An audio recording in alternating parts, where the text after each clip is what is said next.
Football season is officially here for the Arizona Cardinals, and we are here to break down the Cardinals and Washington Commanders Week 1 matchup for the 2023 season. Thank you so much for tuning in to another edition of the All Cardinals podcast. My name is Donnie Drew, joined every week by my co-host Richie Bradshaw. Before we get into it, follow our work at allcardinals.com or si.com/NFL/Cardinals.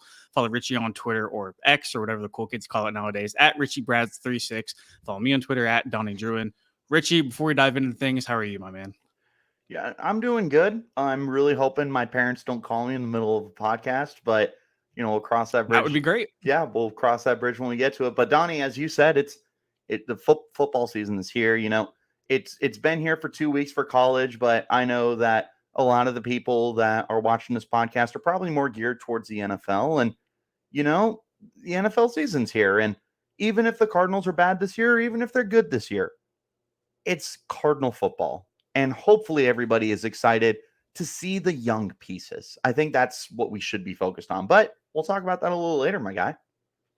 No, of course not. I think that's the really cool thing about week one is that like before the wins and losses start to accumulate, everybody has hope, right? I mean, there's like a certain intrigue, even if you're a Cardinals fan, even if they're not expected to be all that great, there's still a little bit of hope you can sell yourself on, whether that's having a successful season in the win-loss column, or whether that's just like you said, watching players grow and develop over the course of the season. I know Cardinals fans, a lot of them are looking forward to 2024 and beyond, but you got to play 17 games first. And the first of those 17 will be coming this Sunday whenever the Cardinals travel to Washington to take on the Commanders, which here's the injury report right here. Kelvin Beachum ruled out with a hand injury. He's at practice Wednesday, but was not there Thursday or today on Friday. He's a sixth man at this point, so not too impactful. Before we get to Marquise Brown, I do want to talk about Zach Ertz, who was removed off the PUP list during preseason. Week That's one awesome. was kind of a long shot for him, returning off of that ACL and MCL tear last season. It looks like he still has a chance to play. I'm not too sure whether or not he will. He's listed as questionable. Alongside wide receiver Marquise Brown with a hamstring injury, he was limited Wednesday, Thursday, and Friday. Dennis Gardeck, good news for him with a knee injury. Taken off of the injury report, he is good to go. Switching over to the Commander side of things, big news for Washington, Richie. Terry McLaurin taken off of the injury report with a toe injury, practiced fully Thursday and Friday. He's got the green light. He's ready to go. Chase Young is still questionable with what Ron Rivera called a stinger. Limited all 3 days, but he still did indeed practice. I want to go back to Marquise Brown for just a quick second. You're already down Kyler Murray. You might not have Zach Ertz. If they're without their wide receiver one this week, it could not be super pretty.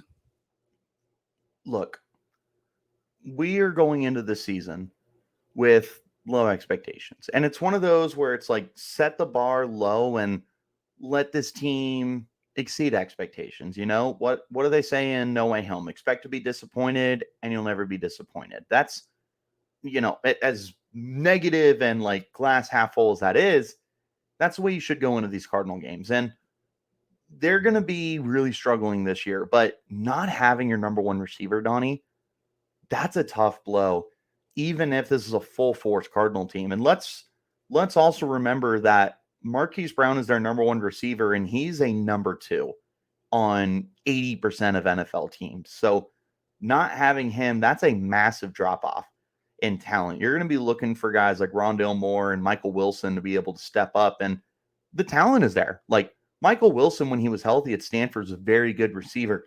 Rondale Moore has all the talent in the world to be a great receiver. The problem is we can talk about ifs and buts all day long.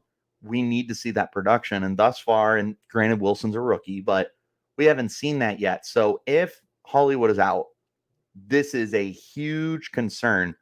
And what's even more upsetting is like this isn't the best secondary in football.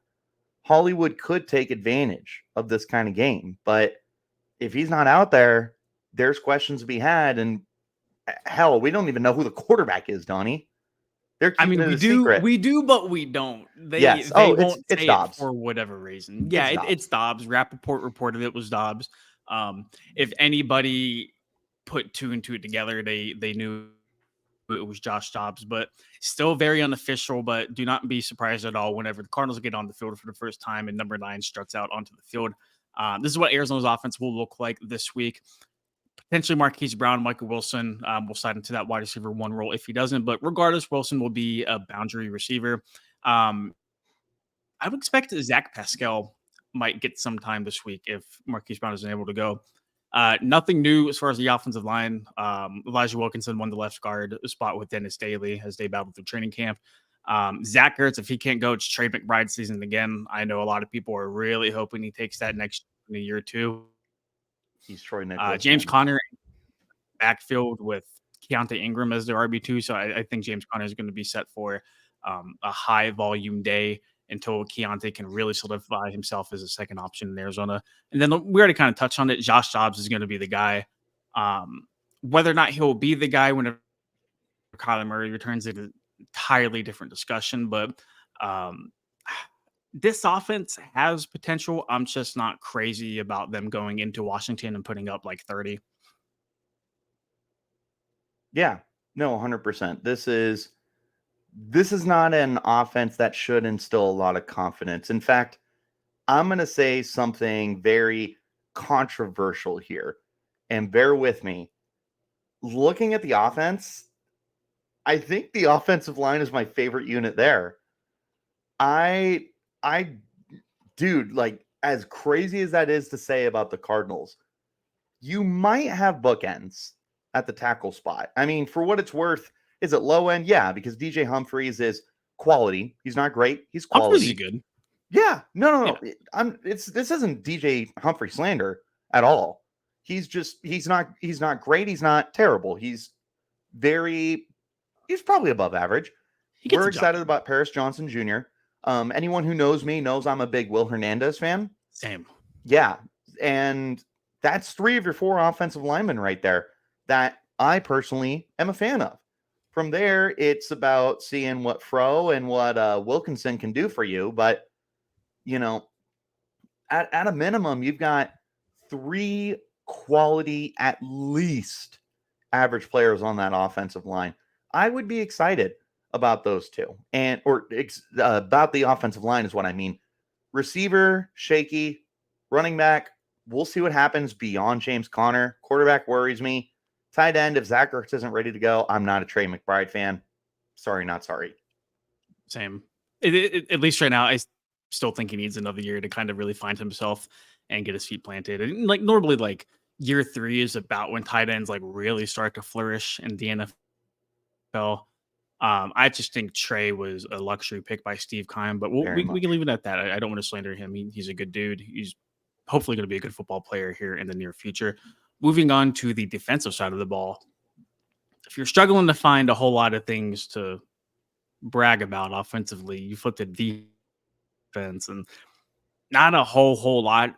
Kaiser White, probably the second best player. I'd say third best. Jalen Thompson, good sir. Yeah. Buda Baker, number 1. Jalen Thompson, forget me. There's a very, very underrated safety. From there, it's really kind of iffy. We're going to see Marco Wilson as that CB1 this year. 6th-round pick Keitrell Clark, although he has played good, opposite of him as a starter. And then they're listing Antonio Hamilton. This is on OurLads.com. They're listing Antonio Hamilton as the nickelback. I'm not sure who exactly will be filling in that role. Zayvon Collins playing at outside linebacker, opposite of Dennis Gardeck, who I think Gardeck might have a pretty good season. If he can stay healthy, he has shown flashes before, so I'm hoping he can definitely put everything else together. And then the defensive line for me is so meh. It's whatever for me. And like you don't need a dominant defensive line as long as your linebackers can pick up the slack, especially in a 3-4 defense. I'm just holding my breath on almost every position group here. Yeah, the only thing that you're not concerned about, right, is that safety duo of Buda Baker and Jalen Thompson. They would stack up as at least a top 10 safety duo in football, maybe even top 5. They're that good. And Buda's carrying it by himself, but Jalen Thompson, very underrated. Kazir White, look, if you're in a fantasy league that has IDPs, get Kazir White. I agree. He is going to make so many tackles. Bold prediction for you. He will finish top 3 in tackles this year across the league. Okay. Okay. Across the league, top 3. All right. Yeah, but, maybe that's not a good thing. Well, he's coming off a career year in Philly. He knows the defense of both Nick Roush and Jonathan Gannon very, very well. He's a good football player. He He's a is. very good football player. Teams are probably going to be running the ball a lot against Arizona this year, so I can't say you're wrong. Right. That prediction is probably just based on him staying healthy more than anything. Yeah, and I mean, I like that you pointed out the defensive line too. Like, this isn't a great unit, and we're not going to pretend that it is. And we're not going to try and uh, put makeup on a pig here. Like, it's a bad unit. Like, LJ Collier, former first round pick, bust. Lecky Fotu struggled to get onto the football field. Jonathan Ledbetter, a backup. This is what you're going to be rolling with. It's not great. You're going to be really hoping that your edge rushers can get some work. Dennis Gardak, I'm with you. Really big Dennis Gardak fan. I think he is a very quality player for the team. I'm glad that he's still there. Zaven Collins, we're going to find out what this experiment is, but I guess, do not think it's going to go well. I really don't. Like, sorry to be Debbie Downer here. I do not like Collins at edge. I hope that they get Ojulari out there as much as they possibly can.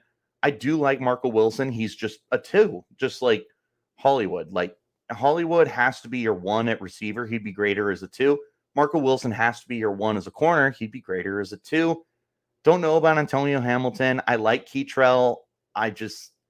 You worry that a late round pick is starting day 1. Like, that's not and that's not ideal. on him. No, and he could come out and be a rock star. We saw that last year with the kid up in Seattle was a day 3 Tariq pick. Who? Tariq Woolen? Yes, Woolen. Yeah, he came out and he was a Pro Bowler, but you can't expect that out of everybody. So maybe Keitrell's that guy, but we'll wait and see. But yeah, this defense has me worried. And that's what I hate and love about week 1 of the regular season. There's so much like wait and see. Like, you really don't know. Where it's just really totally unsure of like what to expect. And I think that goes for the same for Washington's side of the ball too. Sam Howell he started 1 game last year, right? Former 5th round pick himself.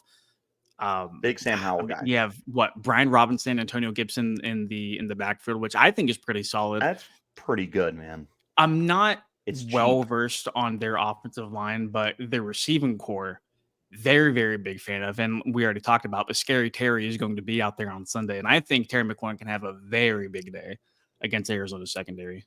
Yeah, I think a lot of those guys possibly could, because you got to talk about Jahan Dotson, a former first-round pick who had 6 or 7 touchdowns last year in limited time. He's got a full offseason under his belt now, going into year 2. He's a rock star. Curtis Samuel, big Curtis Samuel fan here. He should be getting the ball in more ways than one. They're going to split Antonio Gibson out wide too and be able to get him and Robinson on the field. They're going to be able to do a lot of really good things throwing the ball this year. And against a Cardinals secondary that outside of the safeties is not much home to write about. I mean, Howell could have a field day. I don't think I would predict him to do so, even against this Cardinals secondary, but it would not shock me if he had 300 yards and a handful of touchdowns. Interesting. Are you high on Howell? I just don't know what to make of him. So I was really high on him coming out of North Carolina. I think he is good enough. So this Commanders team is so interesting, not to get too far off topic, but they're one of those teams where it's like they're going to be around that 7 to 8 win range, which is going to take them out of a quarterback for next year's class. And like they're kind of in purgatory. I don't know if Howell's good old Jeff Fisher purgatory. Exactly. Like, I just don't know if Howell's the guy. I do like him. I'm not putting all my eggs in the basket the same way that the Commanders are. Now, they're doing the right thing. Again, we can get into this all day. This is the Cardinals podcast right here.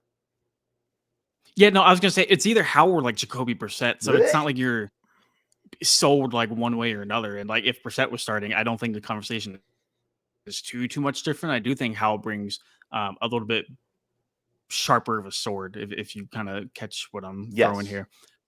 They have a lot of weapons. I don't love how Arizona stacks up against them, at least week 1, at least on paper, without seeing how they play. under Nick Rallis, under Jonathan Gannon, um, they could totally be a team that surprises people, and they could be a team that kind of hangs around in games they probably shouldn't.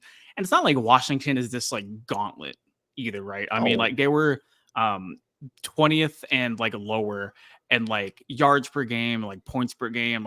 This isn't like a machine of an offense that Sam Howell's inheriting. But on the other side of the token, Arizona did lose quite a bit of talent defensively, so I'm just not really sure where I stand here. yeah, I will tell you, Donnie, and I mean, when we get to our predictions, we'll talk about this more, but this is a winnable game. Mhm. As much as you're going to find on the schedule this year, I don't think the Cardinals are an 0-17 team. I do not No. think they're that bad. And I think, like you said, they're going to be a little more competitive than we give them credit for. And I'm very guilty of that. I am 100% guilty of being low on the Cardinals. And I can tell you, the more I think about it, it's very similar to the Sun Devils, where it's like this new philosophy under Kenny Dillingham has me believing in the Sun Devils more than national people do. I feel the same way about Jonathan Gannon. I think he's a very quality coach, a very underrated hire, and somebody that's going to be able to get these guys to buy in, even if he doesn't give the greatest speeches in the world. But I'm still I'm still thinking that the Cardinals have a handful of wins this year. 2 wins, 3 wins, 4 wins, whatever.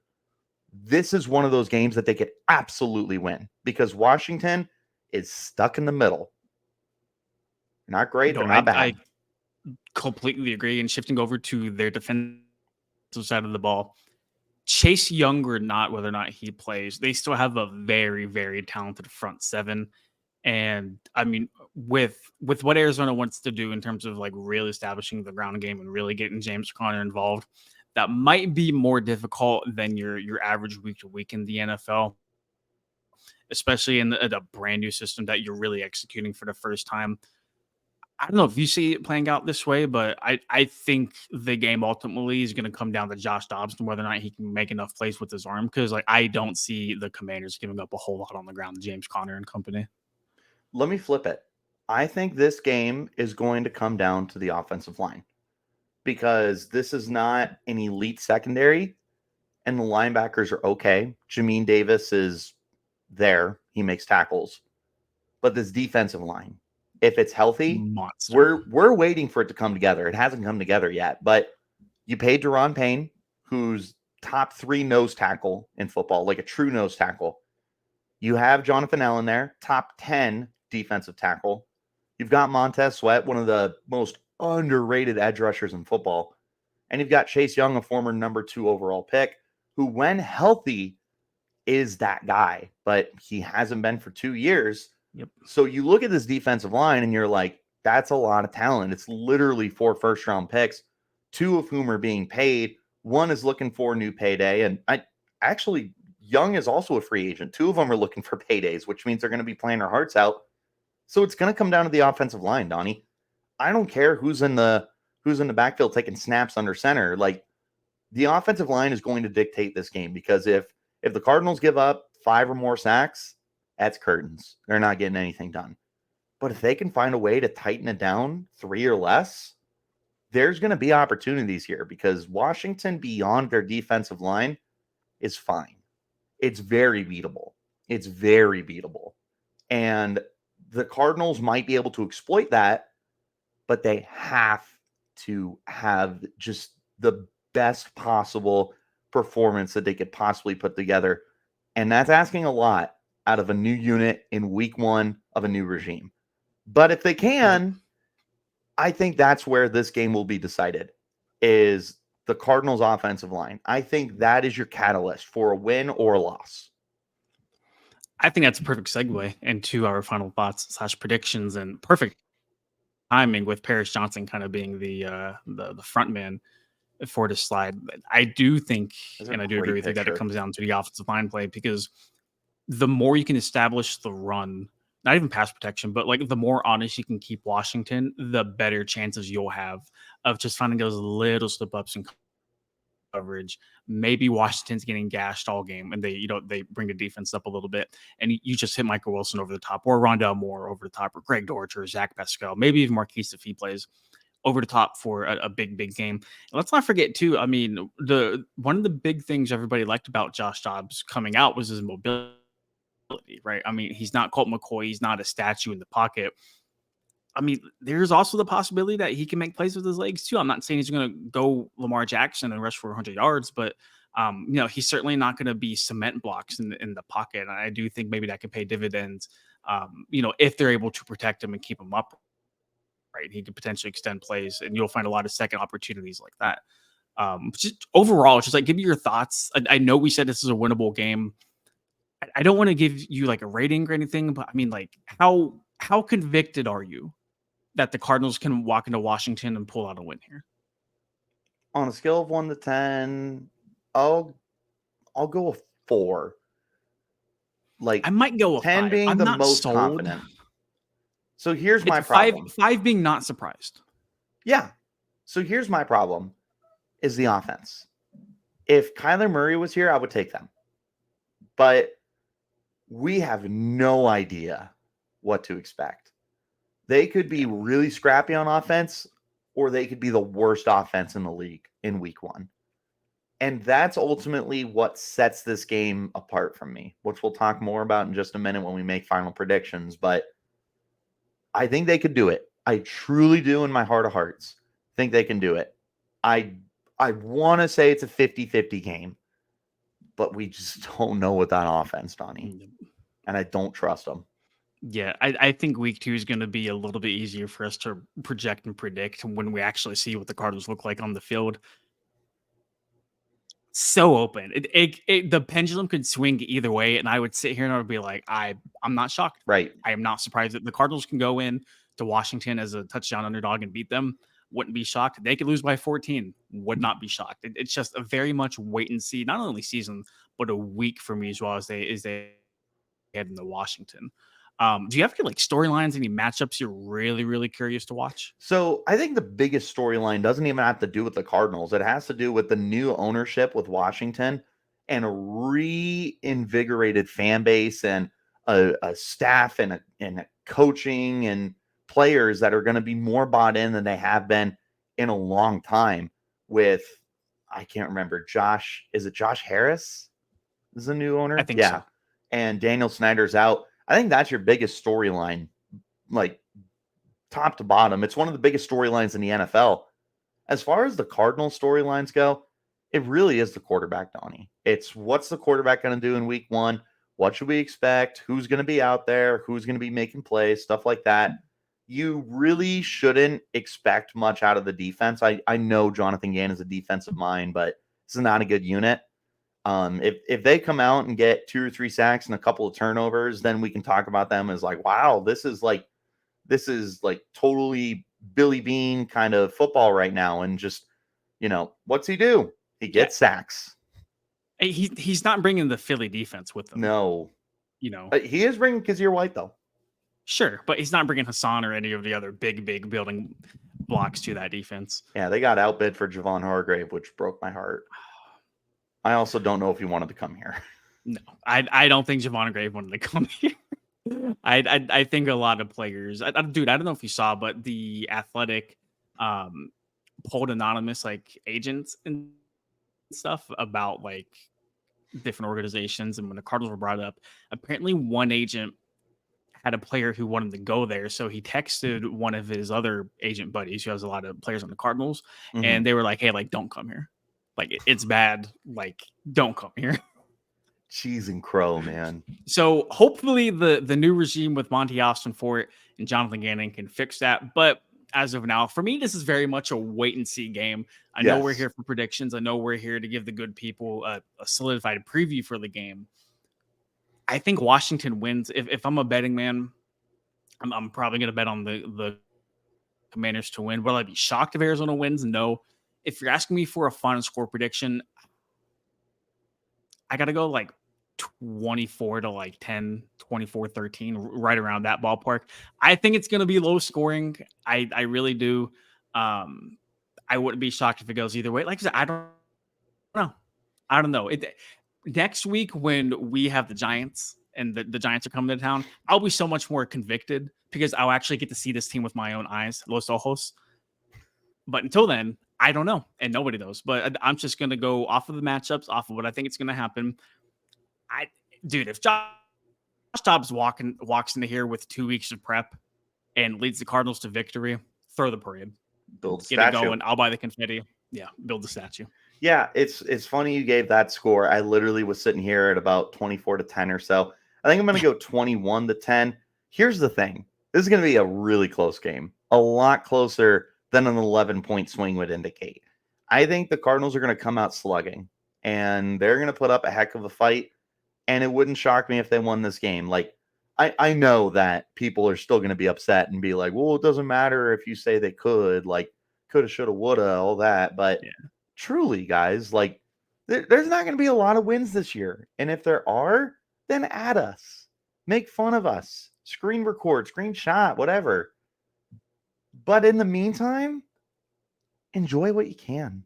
If they come out slugging and swinging, enjoy it. You might not get that much this year. I'm excited to see the future. I want to see Paris. I want to see Michael Wilson. I want to see Keyshawn Clark. I want to see those guys really kind of dip their first taste of like NFL action. 24-13 is going to be my final score. I think Terry McLaurin, I said this earlier, is going to have a big day. I think Scary Terry, excuse me, is just going to have a monster day. There's nobody in Arizona that can keep up with him. I think Washington's going to do a very, very good job of establishing the run, both with Brian Robinson and Antonio Gibson. I just don't think Arizona has all the answers right now.